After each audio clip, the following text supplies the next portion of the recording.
आप देख रहे हैं द न्याय सभा टीवी भारत। मैं प्रज्ञा सिंह, स्वागत है आपका हमारे खास कार्यक्रम रेड बत्ती में। बिहार में बहार है जब नीतीश कुमार है। बिहार में रह रहे लोगों के मुंह से अक्सर आपने ये नारा सुना ही होगा, लेकिन क्या वाकई ये नारा उतना सत्य है या नहीं? महज 3 दिन की इस बारिश ने बेहद कुछ साफ कर दिया है। 3 दिन से लगातार हो रही इस बारिश ने बिहार सरकार का सारा कच्चा चिट्ठा खोल कर रख दिया है। कई बातें खुलकर सामने आ गई हैं। जहां एक तरफ हम मेट्रो सिटी की बात करते हैं, स्मार्ट सिटी की बात करते हैं, आज उसी बिहार की हालत कुछ ऐसी है। आइए आपको इस वीडियो के माध्यम से दिखाते हैं।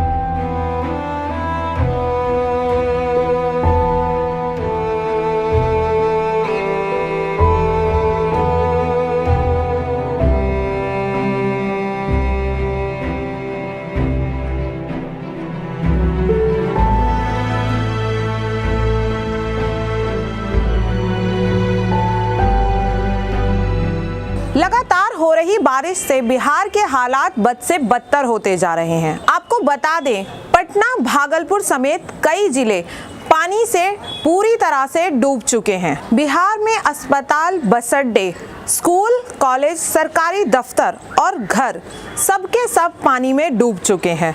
बिजली और पानी की सप्लाई बंद कर दी गई है। पटना के 80% घरों में पानी घुस चुका है। सड़कों पर गाड़ियों की जगह नाव चलती दिखाई दे रही हैं। क्या ये सिर्फ प्रकृति की मार थी या सरकार और योजना बनाने वालों की लापरवाही? आखिर बिहार में आए इस संकट का जिम्मेदार कौन है? ऐसे में सरकार की चुप्पी ने तोड़ दिया है बिहार की जनता का विश्वास। बिहार में आफत बनकर बरसी बारिश फिलहाल थमी हुई है। धीरे धीरे हालात सामान्य हो रहे हैं। हो सकता है कुछ समय के बाद हालात सामान्य हो भी जाएंगे। हो सकता है धीरे धीरे इस खौफनाक मंजर को भूल भी जाएंगे, क्योंकि वो हर साल यही तो करते हैं। बिहार में हर साल बारिश के बाद ऐसा ही नज़ारा देखने को मिलता है।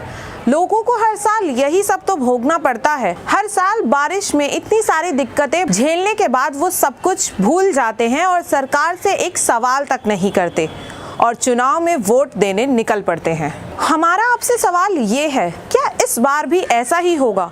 क्या जनता इस बार फिर से आने वाले चुनाव में नीतीश सरकार को चुनेगी? हर बार चुनाव के समय जनता को बड़े बड़े सपने दिखाए जाते हैं, उनसे बड़े बड़े वादे किए जाते हैं। जनता को एक बेहतर भविष्य का सपना दिखाया जाता है, या फिर यूं कह लें कि ये सपना एक प्रकार का झांसा है जिसमें आकर जनता चुनाव में नेताओं को वोट देती है और नेता सत्ता सुख भोगते हैं। आखिर ऐसा कब तक चलेगा?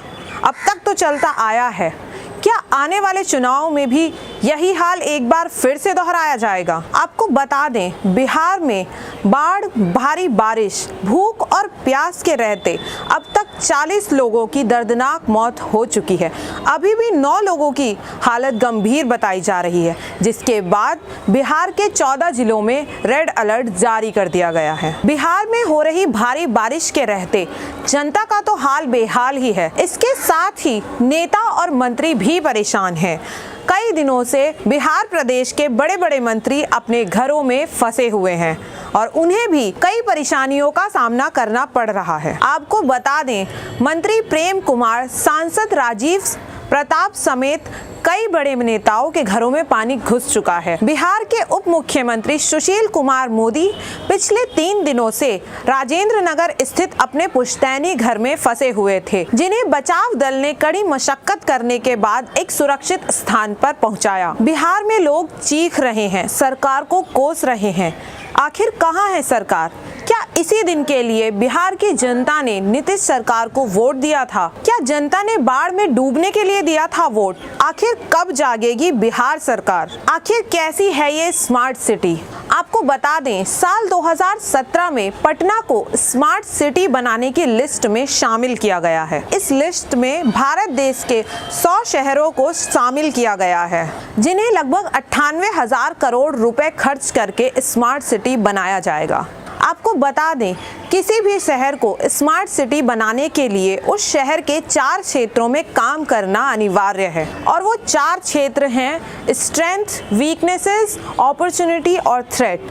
पहला है स्ट्रेंथ यानी कि ताकत। दूसरा है वीकनेसेस यानी कि कमजोरियाँ। तीसरा है अपॉर्चुनिटी अपॉर्चुनिटी का मतलब यानी के उपलब्धियां, मौके, और चौथा है थ्रेट यानी के खतरे। यही वो 4 क्षेत्र हैं जिन पर काम करके किसी भी शहर को स्मार्ट सिटी बनाया जाता है। अगर बात करें पटना की, तो पटना को स्मार्ट सिटी में बदलने के लिए बड़े बड़े वादे किए गए, बड़ी बड़ी योजनाएं बनाई गई। आइए आपको दिखाते हैं कि क्या है वो योजनाएं। आपको बता दें कि पटना को स्मार्ट सिटी में बदलने के लिए लगभग 2700 करोड़ का बजट बनाया गया है। सिर्फ पटना ही नहीं, दिल्ली, मुंबई, पुणे, चेन्नई, लखनऊ जैसे कई शहरों को स्मार्ट सिटी बनाने की लिस्ट में शामिल तो कर लिया गया है, लेकिन हर साल होने वाली बारिश के बाद सभी शहरों का हाल कुछ ऐसा ही देखने को मिलता है। जिसके बाद हमारा सरकार से सवाल ये है कि अगर स्मार्ट सिटीज की हालत आज ऐसी है तो आने वाले 10 सालों में इन स्मार्ट सिटीज की हालत कैसी होगी। आपको बता दें, एक रिपोर्ट के मुताबिक पटना में सीवेज नेटवर्क योजना के तहत नमामि गंगे प्रोजेक्ट के जरिए सीवेज नेटवर्क को बेहतर बनाने के लिए 52 करोड़ रुपए खर्च किए जाएंगे। इस योजना को 2020 तक पूरा किया जाने का प्रावधान भी बनाया गया है। आपको बता दें, पटना में 13% सड़कें ऐसी हैं जहां पानी के निकास की सुविधा नहीं है। आपको बता दें, बीते सोमवार एनडीआरएफ की टीम ने रेस्क्यू ऑपरेशंस शुरू कर दिया गया है। आपको बता दें, पटना में 13% सड़कें ऐसी हैं जहां पानी के निकास की सुविधा नहीं है।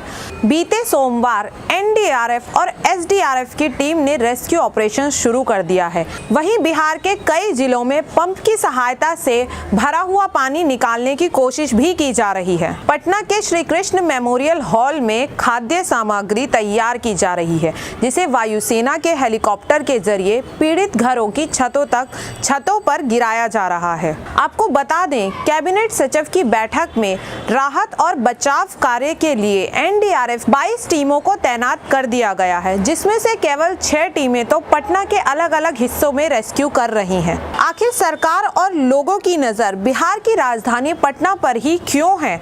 बिहार में और भी तो कई जिले हैं जहां बाढ़ और बारिश से कुछ ऐसा ही मंजर देखने को मिल रहा है। बिहार में बाढ़ की जानकारी लेने के लिए भारत के प्रधानमंत्री नरेंद्र मोदी ने बिहार के मुख्यमंत्री नीतीश कुमार से बात की। प्रधानमंत्री नरेंद्र मोदी ने अपने ट्वीट के जरिए कहा कि बिहार में बाढ़ और बारिश से पीड़ित लोगों की हर संभवतः तरीके से मदद की जाएगी। लेकिन क्या वाकई ऐसा किया जा रहा है? बाढ़ और बारिश से बिहार की हालत पिछले 6 दिनों से ऐसी ही है। क्या वाकई में उन तक कोई संभवतः मदद पहुंचाई जा रही है? इधर केंद्रीय स्वास्थ्य राज्य मंत्री अश्विनी चौबे ने बिहार में आई बाढ़ और बारिश के लिए हथिया नक्षत्र और विपक्ष को जिम्मेदार ठहराया। इसके बाद अश्विनी ने कहा कि बिहार में आई बाढ़ और बारिश से निपटने के लिए सरकार पूरी तरह से तैयार है। क्या सरकार वाकई तैयार है?